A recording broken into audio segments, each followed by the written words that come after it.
Bonsoir à chacune et chacun d'entre vous. Normalement est déclenché. Un tout petit peu si il y a quelqu'un qui se connecte pour éviter de parler toute seule. Ah super, merci Mélie. Bonsoir. Donc voilà, je considère que ça fonctionne. Alors, je suis très heureuse de vous retrouver ce soir. Et bonsoir Pierre. Et j'ai une petite question à vous poser. Alors, est-ce que vous avez déjà eu, ou est-ce qu'en ce moment c'est le cas, donc est-ce que vous avez déjà eu la désagréable impression de ne pas avoir une minute à vous? Dites-moi, bonsoir Francette, si ça vous est déjà arrivé. Alors, vraiment l'impression de courir du matin, chose, hein, remplissant, je sais pas, votre rôle peut-être auprès de votre conjoint ou de vos enfants, de vos parents, de vos amis, d'un patron, de clients peut-être, de collègues, enfin, etc., etc. Et accumulant vraiment de la fatigue et vous sentant tellement débordé que vous avez l'impression, la sensation que finalement vous n'avez plus de temps pour rien. Et puis surtout pas pour vous. Est-ce que ça vous est déjà arrivé? Maman de 4 enfants, ça c'est sûr, je te comprends. Bonsoir Jérémy. C'est vrai que c'est pas toujours évident. Alors, je me présente pour ceux qui ne me connaissent pas encore. Je m'appelle Christine Chambreau. Je suis mariée, j'ai 6 grands-enfants, 17 petits-enfants. Et après avoir été de nombreuses années institutrice, puis, eh bien, depuis maintenant bientôt 8 ans, je suis entrepreneur et donc mon propre boss. Alors, pendant longtemps, j'avoue que, comme toi, Mélie, je ne me suis pas beaucoup accordé de temps, hein. Quand les enfants étaient petits, tout, le métier, la famille, etc. J'avais pas mesuré l'importance qu'il y avait justement de s'accorder des breaks. Bon, j'avais la chance, enfin j'ai toujours honnêtement la chance d'avoir pas mal d'énergie, mais quand même, c'était pas toujours évident de trop s'oublier quelque part.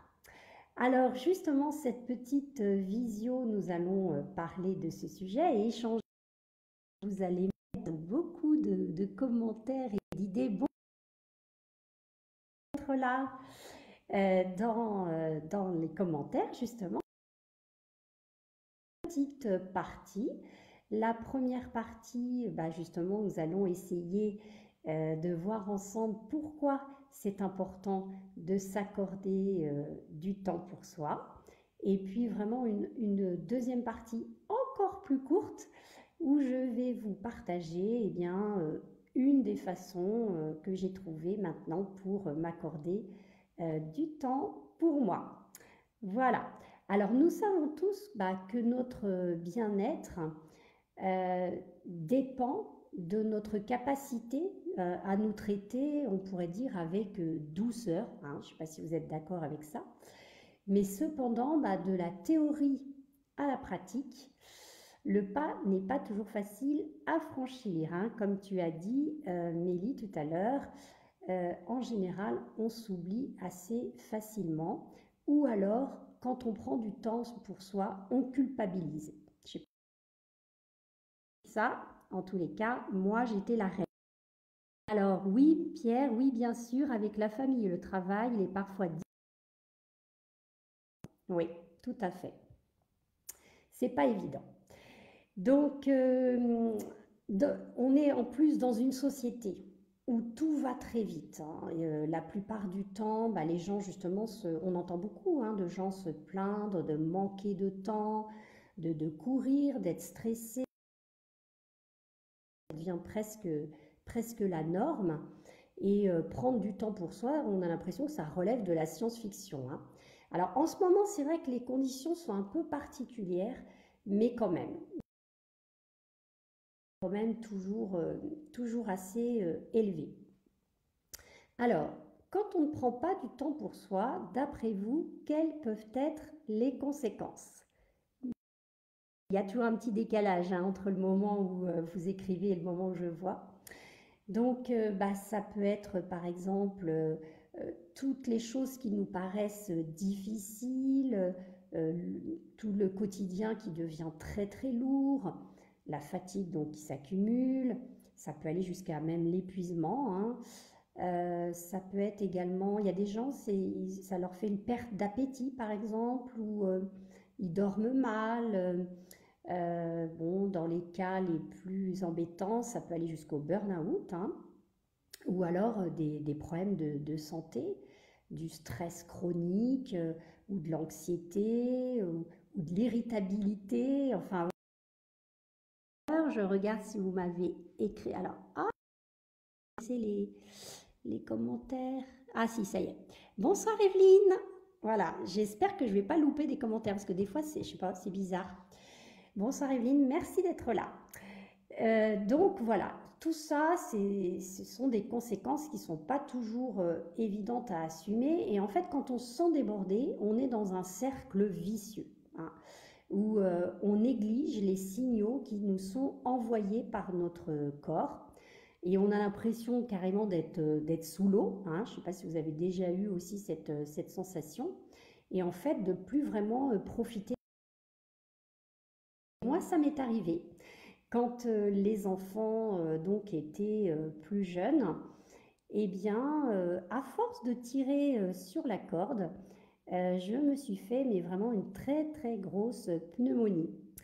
Et je me souviendrai toujours que j'étais allée voir un médecin que j'avais pas l'habitude du tout d'aller voir les autres fois.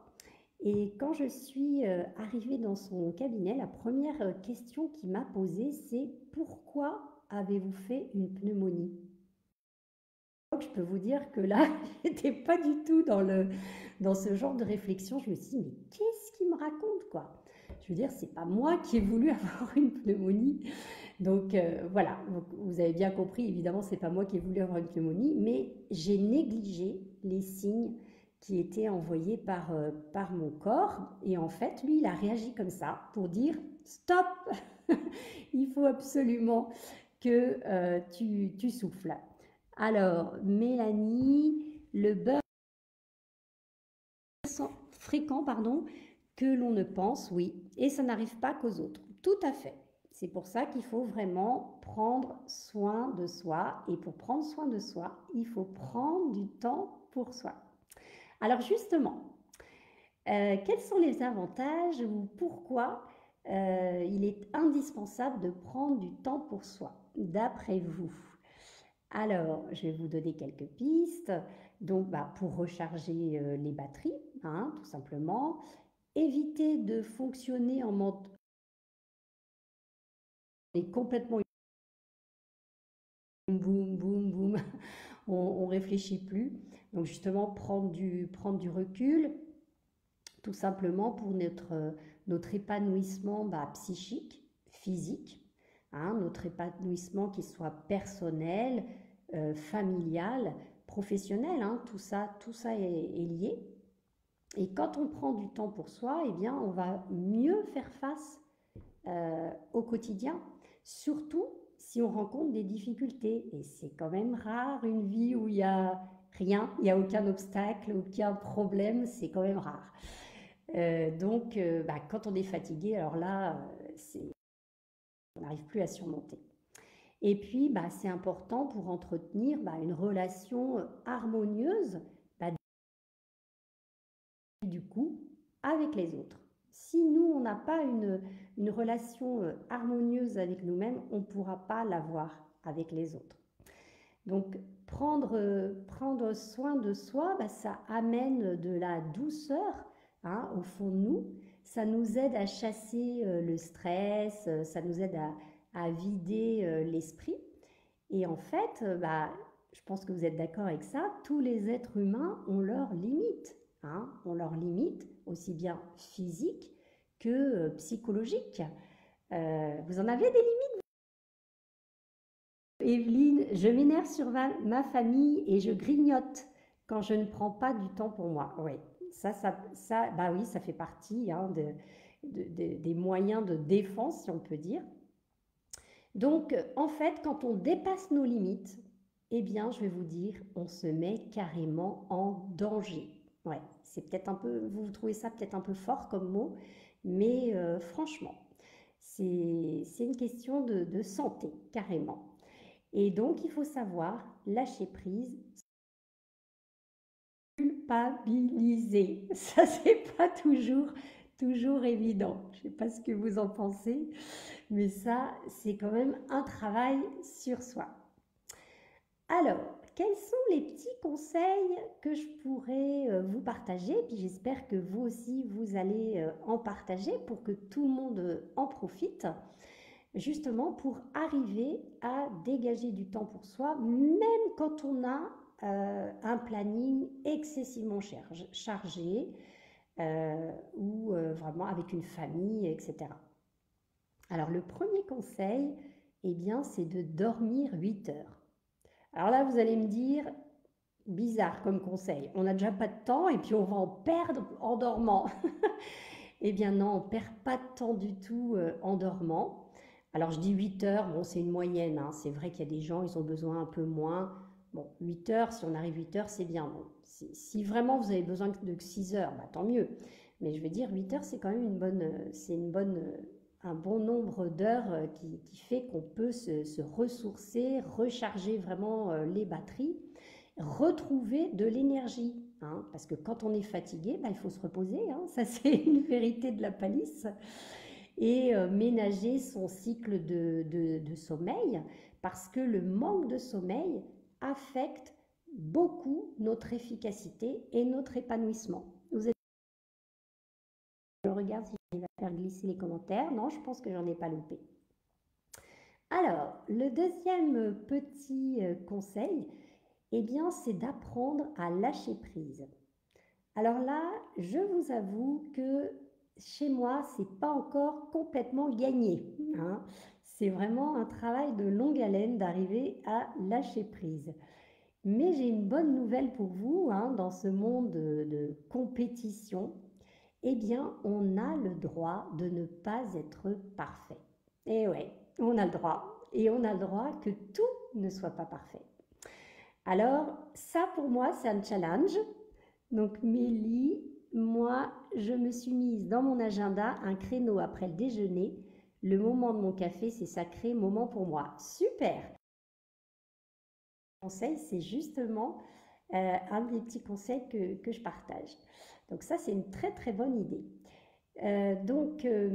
Voilà, donc je disais, on a le droit de ne pas être parfait, que tout soit pas parfait. On a le droit de déléguer.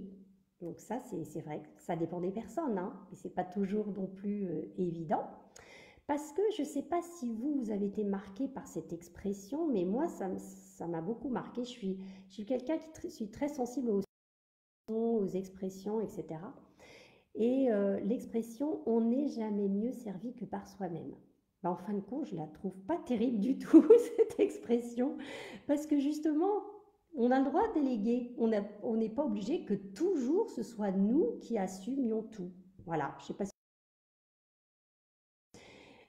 donc voilà, on a le droit également d'alléger notre liste de tâches, sauf si c'est impératif bien sûr, et puis peut-être de faire le tri dans certaines activités qui ne sont pas forcément indispensables. Alors, est-ce que vous êtes d'accord que voilà, on n'est pas obligé de tout assumer nous-mêmes? Dites-moi. Alors, justement, c'est ce que tu as dit, Mélie. Mon autre petit conseil, c'est de vraiment donc de planifier un temps pour vous, mais vraiment de le délimiter. Sinon, on dit toujours, ah oui, je vais prendre du temps pour moi, puis alors après, on a ci à se faire, on a ça à faire, et puis le temps passe, les journées passent, etc., puis on ne le fait pas. Donc vraiment de prendre un rendez-vous avec vous-même. Et puis en mettant toutes les chances de votre côté de ne pas être dérangé à ce moment-là. Donc ça peut être, par exemple, ne rien faire, tout simplement, ou alors choisir au contraire une activité qui vraiment vous plaît, qui vous plaît réellement, qui n'est pas forcément une activité utile, mais une activité qui vous apporte de la détente, du plaisir. C'est pas du tout une perte de temps, c'est pas de la paresse, c'est pas de l'égoïsme, c'est vraiment un temps pour reprendre souffle, hein, pour protéger notre santé, donc physique et mentale. Et du coup, quand on a repris son souffle, eh bien, on va mieux rayonner autour de nous et on va pouvoir justement mieux apporter, plus apporter aux autres, hein, que si on laisse le réservoir complètement devenir raplapla. Donc aussi bien dans notre vie personnelle, encore une fois, que professionnelle. Alors, longue soirée, journée gâchée. Ah oui, ça c'est une expression qui est bien, ça. Mais bon, ça dépend des gens. Moi, c'est vrai que j'ai un rythme, je me couche pas très tard, mais ça dépend des... Sinon, alors, vous prévoyez un créneau, mais ce qui est bien également, c'est de vous créer une habitude. Donc, de vraiment, dans la mesure du possible, parce que je sais qu'il y en a qui ont des emplois du temps qui changent beaucoup selon leur métier ou selon les impératifs de la famille, bien sûr. Mais en fonction de tout ça, dans la mesure du possible, de vraiment bloquer des créneaux réguliers. Donc Mélie, tu vois, tu l'as fait, toi, après ton déjeuner. Ça peut être ou tel soir ou tel moment justement de la journée, ou ceux qui arrivent à se lever plus tôt pour avoir vraiment un moment pour eux. Et quand c'est instauré, eh bien ça demande moins d'efforts, prendre ce temps pour nous. Et puis tous les jours, quand vous êtes au travail par exemple, et surtout si vous êtes devant un ordinateur, eh bien c'est préférable de faire des petites pauses, même si c'est des mini-pauses de quelques minutes, lever les yeux, respirer, souffler, fermer les yeux peut-être, enfin voilà, c'est important de se faire des pauses. On dit que le bon rythme de travail, c'est 50 minutes, 20 minutes de pause et 50 minutes. Mais bon, dans la mesure toujours du possible. Alors, Patricia, moi, j'ai du mal à déléguer, j'aime bien faire seule. Eh bien, il n'y a pas que toi. Je te dis que c'est un travail sur soi, ça. C'est pas du tout évident de déléguer. Mélie, on peut aussi prendre un temps le matin ou le soir de méditation, respiration. C'est un bon moment pour soi aussi. Tout à fait. Ça, c'est justement une très bonne idée. On va voir ensemble justement. Mettez dans les commentaires quelles sont votre façon à vous, hein, il peut y avoir plusieurs façons, de prendre du temps pour vous. Donc ça peut être par exemple, en attendant que vous mettiez vos idées, ça peut être par exemple lire un bon livre. Alors attention, pas un livre utile pour votre travail, mais un livre vraiment qui vous apporte de la détente par exemple. Ou alors ça peut être boire une tisane tout simplement, au coin du feu pour ceux qui ont une cheminée. Ou alors ça peut être se promener, bon, à pied, en vélo, ça peut être se faire un massage, ça peut être se faire un soin du visage, un soin sur notre corps, sur nos pieds. Un soin de pied, c'est sympa aussi. À chaque fois, je me trompe. Edith, bonsoir, bonsoir, merci d'être là. À Jérémy Jardinet. Ah oui, ça c'est une bonne idée. Ça c'est une bonne idée. C'est vrai qu'il y a des gens, à partir du moment où ça détend, bien sûr, hein. Si c'est une corvée, là c'est plus de la détente. Mais ça peut être, effectivement. Il y en a qui aiment bien cuisiner, mais leur plat préféré. Évidemment, si c'est pas la cuisine de tous les jours. Je vous dis tout de suite, ça c'est pas du tout ma façon à moi parce que j'aime pas cuisiner. Heureusement que j'ai un chéri qui fait ça très bien maintenant. Je lui fais un petit coucou en passant. Et puis ça peut être également prendre un bain, écouter de la musique, ou avoir une hein, je sais pas, ceux qui aiment peindre, ceux qui aiment dessiner, jouer de la musique, etc. Voilà, tout à fait, Mélie, de la musique relaxante, mais ça peut être aussi de la musique qui nous détend. Poser un masque, se maquiller, tout à fait. Voilà, ou comme je l'ai déjà dit tout à l'heure, rien faire. Voilà, ça on ose rarement se le dire. Donc, je regarde si j'oublie pas. Non, c'est bon. Alors, en conclusion, eh bien, on peut dire que ça devrait être une priorité pour tout le monde, hein, vraiment. Ça, c'est pas du tout, c'est pas du luxe. Un moment pour recharger nos batteries, euh, pour notre bien-être, hein, tant physique que mental, pour faire, encore une fois, pour vraiment faire le plein, hein, remplir le réservoir. Et puis, il faut le vouloir, il faut le décider et il faut le planifier. Voilà, parce que sinon, eh bien, les jours passent et puis on prend plus soin de nous, parce qu'encore une fois, prendre du temps pour soi, c'est prendre soin de soi. Et du coup, on va avoir beaucoup de mal à prendre de soin. J'ai conscience que c'est pas toujours facile à mettre en place. Bon, c'est vrai que maintenant, pour moi, c'est un peu plus facile puisque il n'y a plus d'enfants à la maison, hein, donc c'est plus facile que quand ils étaient tous là.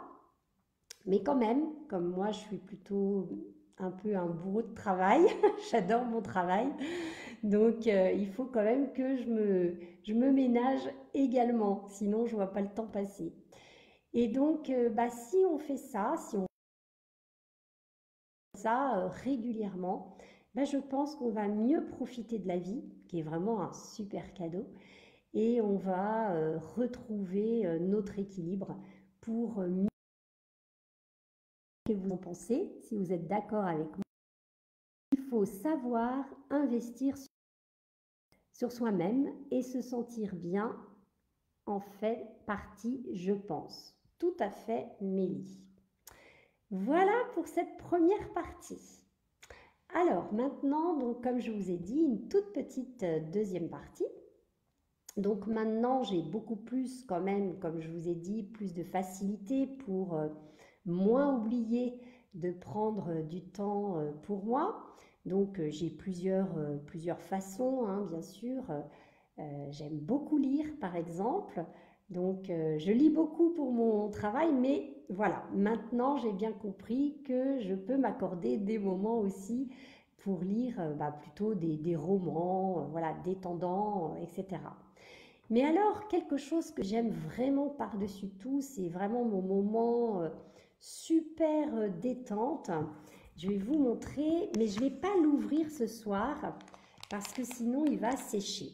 Donc en fait, voilà, dans cette petite pochette, il y a un masque en biocellulose et en fait, je vous ferai une petite vidéo pour vous montrer comment je l'applique, mais je ne vais pas le faire ce soir parce que ce soit un moment détente. Alors, c'est pas que je suis pas détendue de vous parler, mais bon, c'est quand même pas complètement un moment pour moi. Donc, vraiment là, quand je pose ce masque qui est hyper facile, qui est très très agréable, qui contient donc un sérum excessivement hydratant. Et bien là, vraiment, ça c'est mon moment, mais hyper privilégié. Je ferme les yeux, je laisse poser ce masque pendant au moins 20 minutes. Et je vous dis, il est facile, ça fait une impression de frais. Je visualise ma peau qui est en train de boire, de se nourrir. d'être toute contente, tout ce qu'elle a envie, hein, plein d'hydratation, voilà. Et après, quand j'ai vraiment une peau super douce, complètement à moi, du coup, c'est pareil. Je me sens bah, à l'image de ma peau, complètement décontractée. Donc, je fais ça, moi, une fois par semaine. J'ai d'autres moments pour moi, hein. Celui-ci, je me le fais une fois. Je me déguise un peu en fantomette, vous verrez, si je vous fais la petite vidéo promise, vous verrez que ça fait une drôle de tête. Alors, Evelyne, vouloir, planifier, décider, ce sont les trois mots que je retiens pour essayer de m'améliorer. Ah, bah écoute, je suis contente si réfléchir justement au fait de ne pas t'oublier. Donc, je regarde si je n'oublie rien. Bah écoutez, je pense qu'on a fait le tour. Sinon, je répondrai euh, après, si je vois vos commentaires qu'après, et surtout si vous regardez en replay, eh bien, continuez à partager vos idées ou vos remarques parce que ça enrichit tout le monde. C'est ça qui est chouette, c'est que tout le monde donne des astuces les uns aux autres. Eh bien, si vous aussi, vous avez eu cette impression parfois de ne pas prendre de temps pour vous, ou si vous avez l'impression d'être débordé et que vous avez envie d'échanger, eh bien, comme je vous l'ai dit, marquez dans les commentaires tout ce que vous avez envie de partager. Et puis, si vous souhaitez eh bien, plus de précision sur le masque que j'utilise, eh bien, libre à vous de revenir vers moi. Je vous donne plus de détails. Je vous remercie pour votre présence. Très très belle soirée. Je vous donne rendez-vous jeudi prochain, même heure, même endroit. Merci.